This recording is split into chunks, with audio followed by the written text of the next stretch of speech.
In the dark, scary story, a girl's mother died. The girl missed her very much.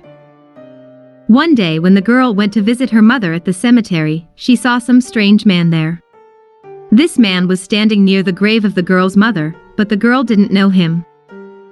When the girl approached the grave, the stranger said, "I can bring your mother back." His voice was as dry as sand in the desert.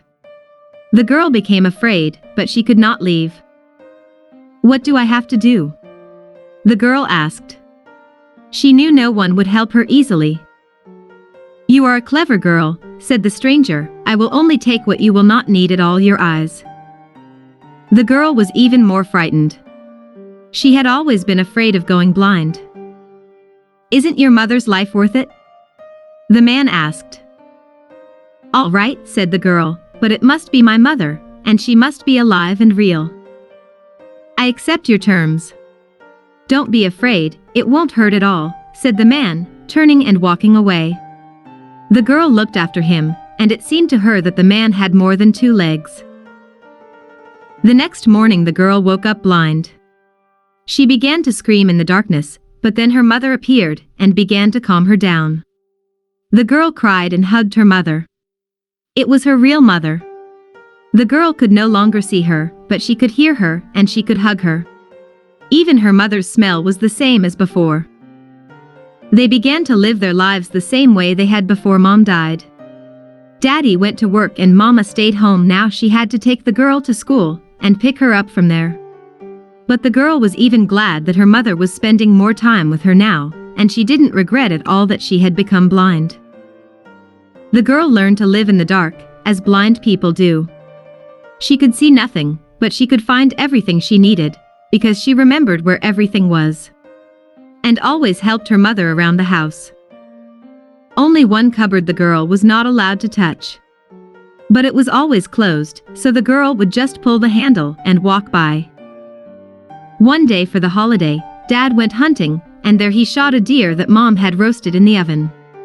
The smell was very delicious and the girl really wanted to try the deer, because she had never eaten it, but they waited a long time for Daddy from work. When Daddy came, they didn't sit down to dinner either, and Mom started scolding Daddy for something. The girl did not understand what was going on, but wanted it to be over as soon as possible, and they finally sat down at the table. But her mother and father continued to fight. The girl walked from corner to corner, habitually extending her arm forward so she wouldn't bump into anything. When she passed by the cupboard, which she was not allowed to touch, she habitually tugged at the handle. But this time the door suddenly opened. The girl stopped. She suddenly wanted to know what was in the closet. She stretched out her hands and felt something smooth and cold. To the touch, they were large glass jars. There were 3 of them. The girl picked one up and shook it. Inside was some kind of liquid. Maybe it's compote, the girl thought. She opened the lid and put her hand inside. The liquid was very cold, like from a refrigerator. The girl's hand caught something small and round. The girl leaned over to the jar and smelled it. It didn't smell at all like compote. But it was a familiar smell. It was the way it smelled in the hospital. Suddenly the girl was scared. For she realized what lay in those jars and why there were 3 jars. "Those are my eyes. And the other jars are Mommy and Daddy's eyes," the girl thought. She fished the second eye out of the jar and inserted her eyes into her eye sockets. At first there was only bright light, but then the girl finally began to see. The girl saw the room she was standing in. She saw jars of green liquid, with her eyes really floating in 2 of them. Then the girl turned her head and saw her mother and father. Their eye sockets were empty, and there were spider legs instead of legs. And there were cobwebs everywhere around them. So many cobwebs that the girl even wondered how she hadn't noticed the cobwebs before. Apparently because she walked only in certain places in the house. And when the girl looked at the table, she had to cover her mouth with her hands to keep from screaming. Because on the table in a big dish was not a baked deer at all. There was a dead baby lying there. Suddenly Mom and Dad stopped talking. And they looked at the girl with empty eyes, as if they could see her even without eyes. "You shouldn't have done that," Mama said. Her voice was very different. Dry, like sand. "It's all right," Dad answered. "She'll fall asleep now and forget about it. And tomorrow everything will be like before." The girl was very scared. She understood that the man in the cemetery had deceived her. And she also understood what she had to do now. After all, she really was a smart girl. The girl ran out into the kitchen, grabbed matches, and set fire to the cobwebs that were hanging everywhere. The cobwebs immediately burst into flames, and in a moment the whole house was on fire. The last thing the girl heard were the screams of her mom and dad, or rather the spiders that pretended to be her mom and dad. Something from a dark corner, scary story, one boy's mother died. The last thing she said to the boy was, "Keep the lights on and stay away from dark corners." The boy nodded. He himself tried not to get close to corners. When it got dark, he sometimes thought there was something moving in the darkness. The boy's father had gone far away because of a new job, and the boy stayed with his grandmother. Grandma was kind, but very old and saved electricity. She had enough light that came into the house from the street. There was a big lantern just under the windows, which shone so brightly that you could read a book at the window.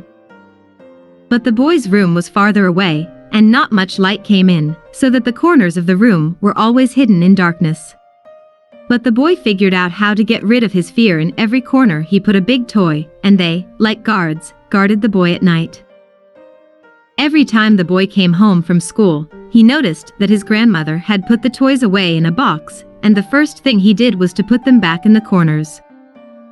One day when he returned from school, the boy noticed that he was missing a large plastic crocodile that he had bought with his mother.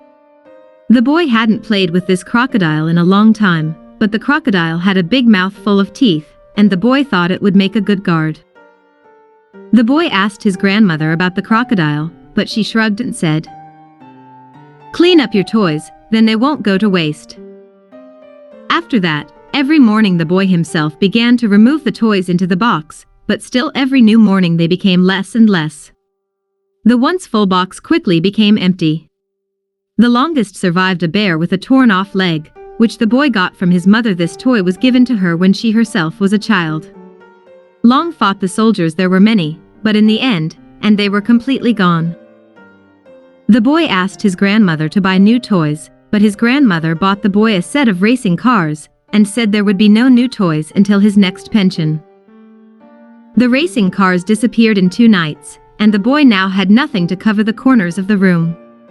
He had made guards out of paper, but they were blown away by the first gust of wind out of the window. The boy lay in bed and could not sleep. He tried not to look into the darkness, but still he looked and saw something rolling over in the dark corners, and heard a quiet rustling, as if the snakeskin was rubbing against each other. The light from the street lamp was barely enough to illuminate the boy's bed. The rest was covered by a pitch-black darkness. "I should have asked my friends at school for toys," the boy thought. Suddenly the boy heard a loud creaking sound. Then another. Just then he felt his bed move. Something from the darkness grabbed the legs of the bed and pulled it toward him. The boy jumped up and jumped right out the window. It was summer, and the window was open. But the curtains on the windows caught the boy and entangled him like a spider insect. The boy screamed, but no one heard him.